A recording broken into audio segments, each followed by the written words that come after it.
नमस्कार इंडिया का नमस्कार करें स्वीकार। किसान आंदोलन 27 दिन बीत चुके हैं।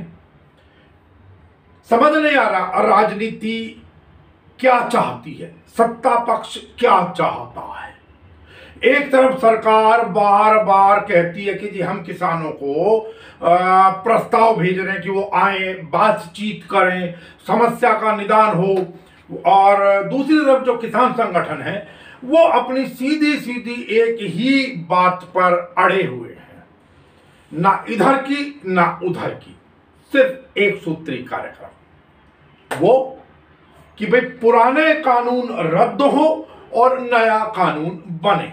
हमने जैसा कि आपको पीछे गाजीपुर बॉर्डर से भी रिपोर्ट दिखाई, टीकरी बॉर्डर से भी दिखाया, कल आपको सिंगू बॉर्डर से भी दिखाया। एक हुजूम है आने वालों का।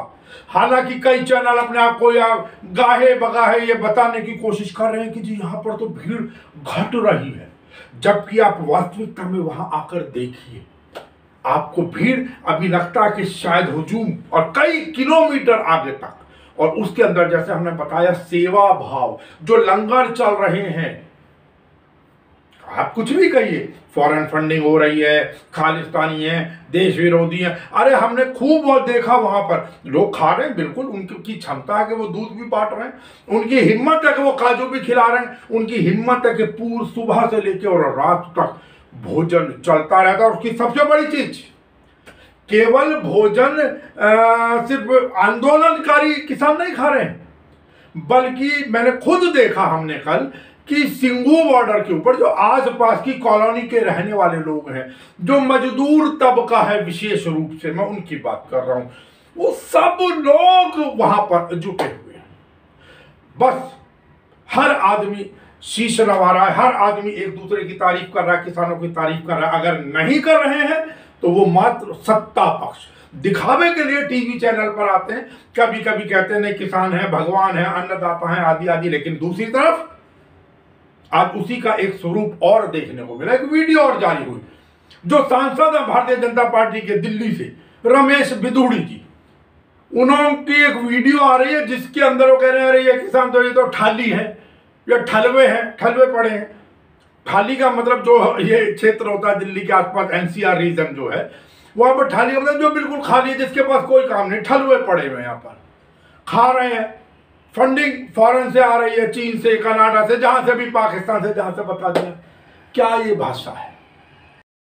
80 करोड़ कितने किसान हैं, और बॉर्डरों पर बैठे कितने हैं, कहीं 500, कहीं 250, कहीं 1500। तो वो सबके सब कनाडा से आए हुए पैसे को लेकर, पाकिस्तान से आए पैसे को लेकर, जो जो जो होते हैं हर गांव में 5-7, 10-5 बैठे हुए हैं कि खाने को फोकट का मिल रहा है, गर्म पानी मिल रहा है, बढ़िया रजाई मिल रही है, और मोदी को हटाना है, इसलिए वो बैठे हैं। भाइयों बहनों, मतलब आप क्या, और सबसे बड़ी दिक्कत मैं फिर यही कह रहा हूं, दिक्कत क्या है कि सत्ता पक्ष का जो शीर्ष नेतृत्व है वो इनकी जुबान पर कहीं भी लगाम नहीं लगाता। आप कुछ भी कहिए, ये लोग नहीं मानते हैं, अर्थात कहीं ना कहीं इनको शय मिली हुई है, मैं तो यही कहूंगा। इसमें हमें कहने में कोई गुरेज नहीं है, वरना अगर शीर्ष नेतृत्व चाहे और एक बार सिर्फ इशारा भी कर दे, सिर्फ आंख भी दिखा दे, तो इनकी किसी की हिम्मत कि अगला सांस भी ले ले, बोलना तो बहुत दूर की बात है साहब। तो खैर, अब आप बताइए आप क्या काम कर रहे हैं? आप कहीं ना कहीं किसानों को उकसाने वाला ही काम कर रहे हैं ना। इसका मतलब तो यही हुआ कि आप उकसाना चाह रहे हैं किसानों को। दूसरी तरफ आप बारंबार वही प्रस्ताव भेज रहे हैं, संशोधन आए, बात करें। अरे बातें तो जब उन्होंने नहीं मानी, जब किसान संगठन संशोधनों को नहीं स्वीकार रहा है, तो क्या करेंगे? वो तो सीधी सी बात है कि भाई आप बदलते रहिए, चीज तो वही बॉटल है ना। समझ नहीं आ रहा क्यों, क्या पहले कोई कानून रद्द नहीं हुए क्या? ये क्या नाक, ये तो एक सही बात तो यह है कि झूठी जिद है। इसमें हम कोई किसी सरकार का पक्ष या विपक्ष की बात नहीं कर रहे हैं। आप कोशिश शायद यही हो सकती है कि भाई आंदोलन को जितना हो सके उतना लंबा खींचा जाएगा। कुछ लोग टूटेंगे बेशक नहीं, लेकिन ये बदनाम को कुछ नए संगठन किसानों के खड़े कर दिए जाएंगे, जिनको बारे में पीछे भी सब लोग कह रहे हैं कि जी वो भारतीय जनता पार्टी के ही कार्यकर्ता हैं। तो उस प्रकार के, मैं ये नहीं कह रहा, किसी भी कानून का पक्ष और विपक्ष दोनों होता है। कुछ लोग किसी भी कानून के पक्ष में होते हैं, कुछ विपक्ष में होते हैं, ये बिल्कुल एक कड़वा सत्य है। कुल मिलाकर यही एक प्रयास हो सकता है कि भाई आंदोलन लंबा चले, उसमें कुछ लोग टूटेंगे, इस दौरान हम कुछ लोगों को खड़ा कर देंगे कि भाई ये किसान संगठन, ये किसान संगठन है, ये सरकार के पक्ष में बात कर रहे हैं। कहीं ना कहीं देखिए, जब आंदोलन बहुत ज्यादा, कहते हैं ना कि हद से बढ़ जाती है जब इंसान की मजबूरी, तो अमन पसंद लोग बगावत की बात करते हैं। फिर क्या होता है कि लोग थोड़ा हो सकता है कि किसान भी किसी समय पर उग्र हो, रास्ता रोकेंगे। कल भी जैसा बताया जा रहा है, गाजीपुर बॉर्डर पर जब उन्होंने एकाएक दिल्ली मेरठ एक्सप्रेस वे के ऊपर जब एकाएक उन्होंने जाम लगाया, तो कई राहगीरों से तू मैं भी हुई।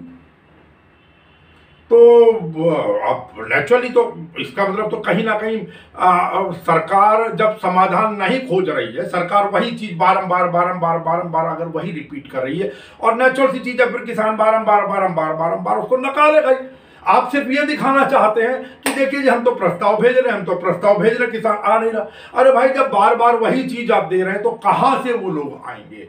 आपको जब उनकी मांग पता नहीं है तो फिर ठीक है, स्ट्रेट फॉरवर्ड सीधी से बात कीजिए। जब आपने अपनी बात पर अटल रहना है, किसानों को अपनी बात के ऊपर अड़े रहना है, तो ठीक है, फिर आगे की कोई कार्रवाई। अर्थात कहीं ना कहीं अब आंदोलन को तो बदनाम करने का प्रयास किया जा रहा है ना।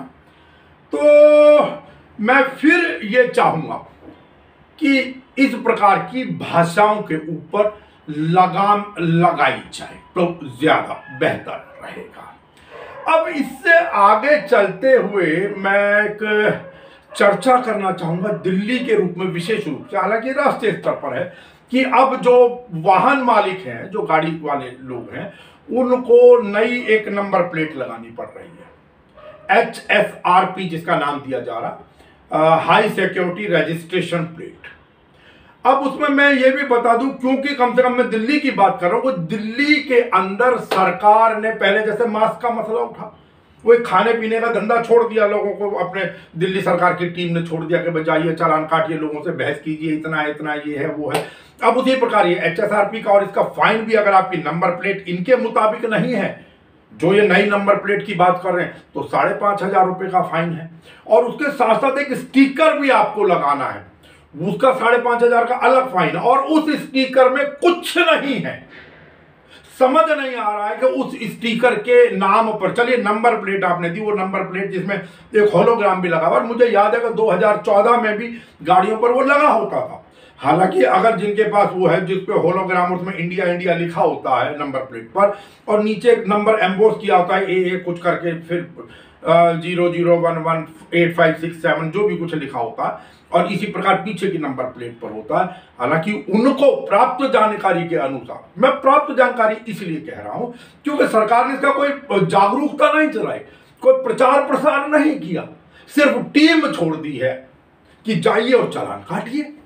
अब क्योंकि आपने 5,500 का चालान वो काटना, और 5,500 स्टिकर का, छोटा सा एक स्टिकर 11,000। अब 11,000 में तो फिर कहीं ना कहीं वाहन मालिक से लेन देन की प्रक्रिया चलती है, एक सीधी सी बात ही है। तो खैर, सरकार ने कुल मिलाकर यह कि खाने पीने के धंधे ज्यादा छोड़ दिए हैं दिल्ली सरकार ने, जागरूकता अभियान बिल्कुल नहीं चलाया है। और एक बात समझ से परे है, हमने खूब प्रयास किया कि जिनके पास वो नंबर प्लेट, होता क्या कि जिनके पास वो नंबर प्लेट है ऑलरेडी, वो दोबारा से बुक करा रहे हैं ऑनलाइन उस नंबर प्लेट को भी स्टिकर के साथ में, जबकि कोई आवश्यकता नहीं है उसकी। मतलब कुल मिलाकर आपने जितना भी 1,000-1,100 का जितना का भी वो बनती है नंबर प्लेट, वो आप खिलवा रहे हैं, वो उनसे खर्च करवा रहे हैं। अब वो जो स्टिकर मात्र है, जिनके पास, जिनको 2, 4, 10, 20, 50 लोगों को पता भी चल गया, चलो अगर उन्होंने नंबर प्लेट किसी कारण से नहीं ली है, क्योंकि उनके पास जो वाजिब नंबर प्लेट है, लेकिन उस स्टिकर के ऊपर हमारी समझ से बाहर है कि आपने एक नीला स्टिकर लगा दिया, नीले रंग का, उस नंबर जो भी स्टिकर एक प्लास्टिक का उसके पीछे, कि जी इसका मतलब ये होगा कि ये पेट्रोल का वाहन है, और सीएनजी का वाहन है। दूसरा स्टिकर दूसरे कलर का जो है वो डीजल के लिए हो गया। उस स्टिकर के अंदर कोई एक्स्ट्रा जानकारी नहीं है सिवाय जो आपकी नंबर प्लेट के अंदर है। समझ नहीं आता वो इतना सा स्टिकर, और जो भी अधिकारी खड़ा है, पुलिस का अधिकारी है, वो किस काम आएगा? क्या वो पढ़ भी पाएगा? नहीं पढ़ पाएगा। और गाड़ी पढ़ने के बाद अगर उसने पढ़ लिया तो वो इंफॉर्मेशन तो नंबर प्लेट के अंदर भी है। फिर क्यों आपने कोई जागरूकता अभियान चलाया? कोई आपने बताया कि इस स्टिकर का क्या लाभ होगा जो उस नंबर प्लेट में नहीं है? नंबर प्लेट से सारी इंफॉर्मेशन सबके पास होती है कि ये सीएनजी वाहन है या पेट्रोल वाहन है, ये क्या है क्या नहीं है। अर्थात एक बहुत सीधी सी बात है। कुछ लोगों को ये बातें गलत लग सकती हैं, लेकिन वास्तविकता ये है कि यही खाने पीने के धंधे और खर्चे निकालने की चीजें हैं। क्यों कि चुनावों के अंदर खर्चे तो सबको चाहिए। अब उसके अंदर डिलीवरी चार्जेस 50 रुपए लगो, तो मतलब छोटे ठेके जो दिए जाते यही कहा जाएगा ना। आप मुझे उस स्टिकर का कोई मतलब कारण, कोई वाजिब कारण तो समझ आए कि उसको किसको क्या समझ आएगा। जो पुलिस अधिकारी सड़क पर खड़ा वाहन की चेकिंग कर रहा है उसको उसमें क्या एक्स्ट्रा बेनिफिट है उस स्टिकर का जो उसकी नंबर प्लेट से नहीं निकल सकता है। तो खैर कुल मिलाकर हम यही कहेंगे, जो वाहन चालक हैं कृपया भैया अपना ऑनलाइन रजिस्ट्रेशन कराएं, जिसमें कि बहुत ज्यादा दिक्कत आ रही है। यह भी एक वास्तविकता है। और उस पर्ची को लेकर चले। प्लेट तो जब लगेगी, स्टिकर जब मिलेगा, लेकिन उसको लेकर बचें ताकि आप कम से कम चालान से तो बच जाएं। वैसे मैं एक जानकारी और दे दूं कि जैसे स्टिकर का ऑनलाइन कीमत जो आपके यहाँ डिलीवर होता है उसका 200 रुपया है। और लेकिन जब आप जैसे कुछ जहां से जो गाड़ियों के शोरूम होते हैं, जहां से हम लोग गाड़ियां खरीदते हैं, जो बड़े बड़े डीलर्स होते हैं, उनके यहां से आपको 50 रुपए की बचत है। उनके यहाँ से 150 रुपये में ही वो निकल जाता है स्टिकर। इसी प्रकार नंबर प्लेट के अंदर भी कुछ बचत जरूर होगी। तो खैर हमारा काम था जागरूक करना। होना ना होना आपके ऊपर है, क्योंकि हमारे कुछ लोगों ने, हमारे कुछ प्रेमियों ने हमसे कहा था कि आप इसके ऊपर भी लोगों को नमस्कार इंडिया के माध्यम से जानकारी दें। अगेन हम कहेंगे कि नमस्कार इंडिया में कुछ तो है। एक जानकारी मैं और दूं आपको। बहुत सारे लोग कह रहे हैं जी अपने लाइव डिबेट्स कब से शुरू कर रहे हैं। आप पीछे कुछ दिनों से बहुत ज्यादा किसानों के ऊपर फोकस कर रहे हैं। हम बिल्कुल मानते हैं किसानों के ऊपर फोकस कर रहे हैं और उसकी रिपोर्टिंग कर रहे हैं। लाइव के लिए देखिए हमने पहले भी कहा कि हमारा जो 24 घंटे का प्रसारण शुरू होगा वो हम उम्मीद करते हैं कि संक्रांति के बाद अर्थात 14-15 जनवरी 2021 के बाद हमारी कोशिश होगी कुछ अच्छे प्लेटफॉर्म पर आए। और लेकिन उसके लिए आपका प्यार और आपका सहयोग भी चाहिए, और आप जो हमारा मॉरल बूस्ट करना चाह रहे हैं उसके लिए साधुवाद और धन्यवाद।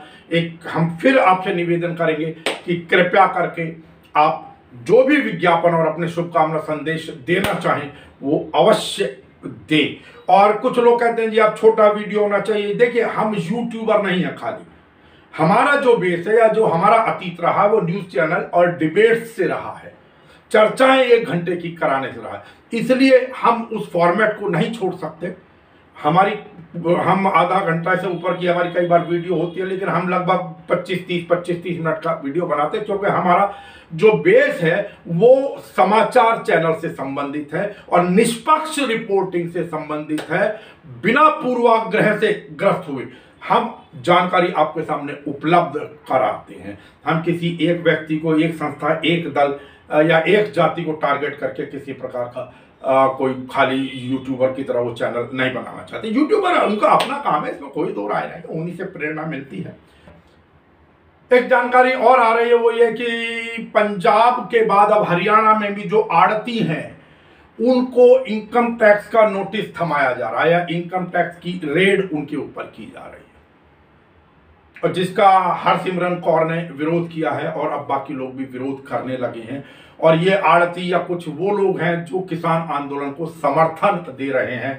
अब क्या कहें, क्योंकि इस प्रकार की तो चर्चाएं पहले से रही, जो बहुत ज्यादा सरकार के विरोध में आ जाते हैं या आपकी बात नहीं मानते हैं, तो ये शुरू से है। जो सत्ता पक्ष होता है वो एजेंसियों का कहीं ना कहीं दुरुपयोग तो साहब करता ही करता है।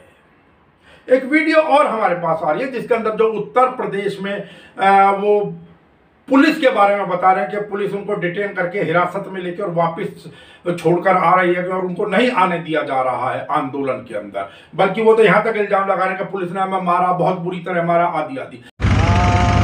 देखो जी, प्रशासन सानू रामपुर तो मोड़ के वापस लेके आ रहा जी। यूपी 25A 0669 गड्डी आ, रात दी लाठी चार्ज करके पुट्ठा वापस लेके आ रहे हैं। आ देखो जी, सारा प्रशासन बहुत मारा, बहुत लाठी चार्ज किया भाजी साहब, धक्के नाल बस्सां जिੱਟਿਆ सानू रात। बहुत मारा इन्होंने रात। साढ़े 7 बंदे भी गैब ने, साढ़े बंदे भी गैब ने रात। उन्होंने इंक्वायरी की, सारे बंदे किधर गए। आ प्रशासन देख लो, SHO। जैसा कि हमने कल वीडियो में दिखाया था कि गुजरात से कुछ लोग आए, वो बता रहे हैं वहां पर निकलने ही नहीं दिया जा रहा है, पुलिस डिटेन कर रही है, हिरासत में ले रही है। वो किसी प्रकार छुपते छुपाते दिल्ली के अंदर पहुंचे और यहां पर सेवा कर रहे हैं। समझ नहीं आ रहा क्यों आंदोलनकारियों, क्यों आंदोलन में सपोर्ट कर जो लोग करना चाहते हैं उनके ऊपर इस प्रकार का अत्याचार हो रहा है। हमने कल भी कहा था, हम आज भी कह रहे हैं, इसका मतलब तो ये कहीं ना कहीं एक प्रकार की अघोषित आपातकाल हो गया, या जिसको इमरजेंसी, बल्कि मैं कहूँ इमरजेंसी से भी ज्यादा खतरनाक इसलिए हो गया क्योंकि इस समय जो बड़े बड़े जिनको हम लोग न्यूज चैनल कहते हैं, अब तो वो सिर्फ एक तरफा प्रचार चैनल है, पर फिर भी जो भी है उस समय इमरजेंसी के समय में कम से कम वो चीजें नहीं थी, आज वो भी है साथ देने के लिए। तो इसके ऊपर सरकार अगर थोड़ा किसी भी आंदोलन को कुचलना, ये तो कुचलने जैसी बात हुई।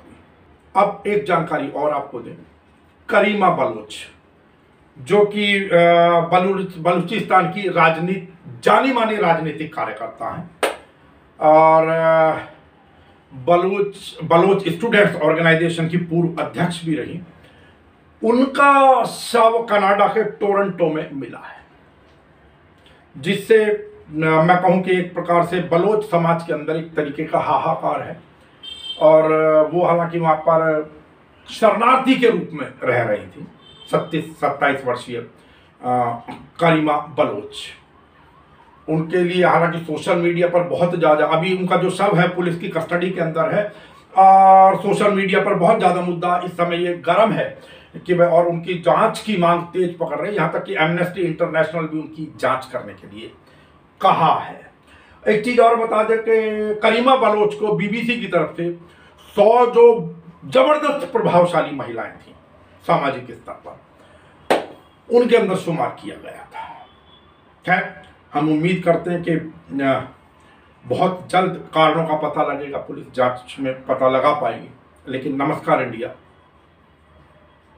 भावांजलि अर्पित करता है, नमन करता है। चलिए अब आज की इस चर्चा को, मैं समझता हूँ आज की चर्चा तो थोड़ी सी छोटी ही रहेगी, तो आज की इस चर्चा को हम यहीं विराम देना चाहेंगे। कल फिर आपसे मुलाकात होगी और कल हम फिर नमस्कार इंडिया सिंघू बॉर्डर जा रहा है, वहां से आपके लिए रिपोर्टिंग करेंगे। और फिर हम कहते हैं हमें बहुत खुशी है कि नमस्कार इंडिया, देखिए बिल्कुल शैशव काल में अभी हम बच्चे हैं, लेकिन बावजूद इसके हमारी रिपोर्टिंग से जिन्होंने भी देखा है वहां पर लोग खुश हैं, हम पर विश्वास कर रहे हैं और बुलाकर अपना जो है वक्तव्य देना चाह रहे हैं, और वो हमसे ये उम्मीद भी करते हैं, उन्हें हम पर विश्वास है कि हम निष्पक्ष भाव से बिना पूर्वाग्रह से ग्रस्त हुए हम रिपोर्टिंग करेंगे। और हम पक्ष सबका जो कुछ सामने हो रहा है, हमारा कोई विरोध सत्ता पक्ष से नहीं है, हमारा विरोध अन्नदाताओं से नहीं है, हमारी रिश्तेदारी किसी से नहीं है, हम वही चीज आपके सामने लाते हैं जो वास्तविकता है। अब हो सकता है कुछ लोगों को भावनात्मक रूप से बुरी लग जाती हो, और लगती भी, हमने देखा। खैर, अब रखिएगा अपने स्वास्थ्य का ध्यान। मैं फिर कहूंगा, आप कोई बहुत बड़े लोग नहीं हैं कि आप मास्क लगाए बिना अगर चल दें तो आपका चालान ना कटे। उनकी छोड़िए साहब, अपने स्वास्थ्य का ध्यान कीजिए। मौसम बदल रहा है, कीजिए इंतजार। कल फिर मिलते हैं सिंघू बॉर्डर से चर्चाओं पर चर्चा लिए, अन्नदाताओं का पक्ष लेने के लिए। नमस्कार।